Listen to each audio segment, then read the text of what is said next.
مكان دوري أبطال إفريقيا للنسخة الجديدة، النسخة رقم 29 لهذه المسابقة منذ 1997 ونسخة رقم 61 منذ طبعا انطلاقتها بمسميات مختلفة في عام 1964. ملعب المباراة استاد القاهرة الدولي. تحرك امامنا من جانب اكرم وركله جزاء امامنا. حكم المباراة حكم اللقاء يشير الى ركلة مرمى. حكم اللقاء باتريس تونجاي من الجابون. ادي اول انطلاقة الى ركلة مرمى. يحيى عطية الله اكرم لكن دون ركلة جزاء. وادي امامنا الرأسية. فرصة هدف اول قد يكون طاهر ولكن البلوك اتعمل امامنا. هو رابطة الاهلي فرصة ويتمسك بهذه الكرة العرضية. هو راس الحربة لكن ركنية امامنا بعيد. عدى حلو قوي قفشه، ثبته حلو قوي. وادي كهربا هي كهربا قفشه يصنع وكهربا اللي بيعود امامنا هنا ويسجل في هذه اللحظات هدف من الاهداف الغاليه جدا يا كهربا. اخر هدف ليه كان في مرمى سيمبا الموسم الماضي، سجل في زان جورج هدفين وميدياما وسجل في سيمبا. اخر هدف ليه كان في مرمى سيمبا. تص منتخب المغرب والرابع كان رابع. هو قفشه الغمزه يا ولد قال له طاهر. بص يا جماعه قفشه. شوف قفشه امامنا هو اللي لازم نحييه على هذا الهدف الجميل. امامنا هو اكا تسديده اكا لكن بعيد. ركن من جانب يحيى عطية الله.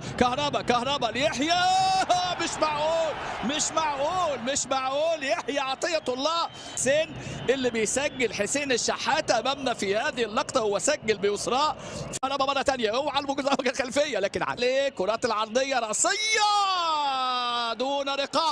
دون رقابه امامنا. بيسجل كاسوم كوني. الشناوي زعلان لان فعلا هجمه فيها عدم تركيز، فيها غياب الرقابه الدفاعيه. الراجل ما بين ياسر ورامي. نتيجه 3-1 حتى الان.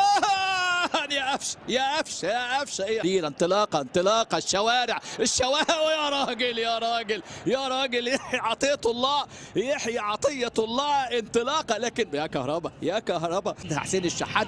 وادي فرصه طاهر يحضن وتدخل لك على طول. الكرات العرضيه قد يكون هدف. فتح بادوار هجوميه عملها حلوه يا ولد. هو ده كهربا. هو ده لكن اللي بيصنع مين؟ خالد عبد الفتاح امامنا. الفولت تمام النهارده عند كهربا. كرة حلوه يا قفشه امامنا اهو. شوف كابتن زكريا ناصف امامنا اهو هنا في هذه الليله. كهربا الفولت تمام النهارده عند كهربا. كرة حلوه يا قفشه للخلف. التسديده المره دي الرقابه الدفاعيه. مش معقول الوقوع في هذه الاخطاء امامنا. اهو روجيه لاعب اللي بيحاولوا عرضيه المره دي يطمعوا فرصه يضيع. حلوه قوي يا ولد الشحات. يطمع الشحات ولكن التألق من الحارس ادريس امام. مره ثانيه الشحات البينيه اللي هو الحكم اللي هيحكم اللقاء. ادي امامنا فرصه. مش معقول يا جماعه، مش معقول. كوري يضرب كرة قوية جدا. تمريرة خطيرة. ادي خالد خطأ ويضيع كوري. لا اخطاء غير مقبولة النهارده. لاعب جاي انطلاقة قوي للشحات يا جميلة. جملة حلوة الكرة دي. الكرة تابلو الحقيقة اتعملت حلوة. طاهر للشحات عملها الكهربا. ادي رضا تمريرة حلوة من رضا. بيرسي تاو صعب. كوكا يلعب كرة عالية لكن امامنا هو البديل اللي دخل. يقول إذا كان إنسان لا يؤمن بالحسد ما حكمه؟ ما معنى ما يؤمن بالحسد؟ الله تبارك وتعالى يقول قل أعوذ برب الفلق من شر ما خلق ومن شر غاسق إذا وقب ومن شر النفاثات في العقد ومن شر حاسد إذا حسد. مذكور في القرآن الكريم.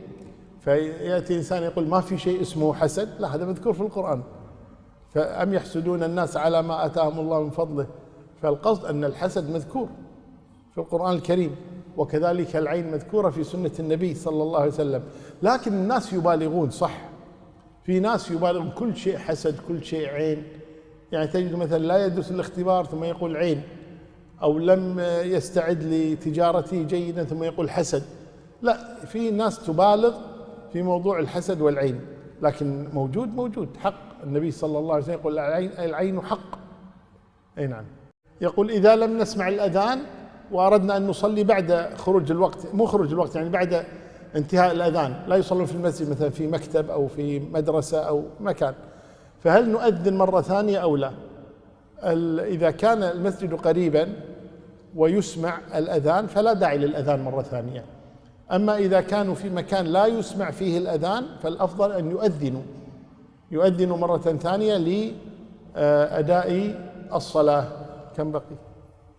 والله أعلم. صلى الله عليه وسلم.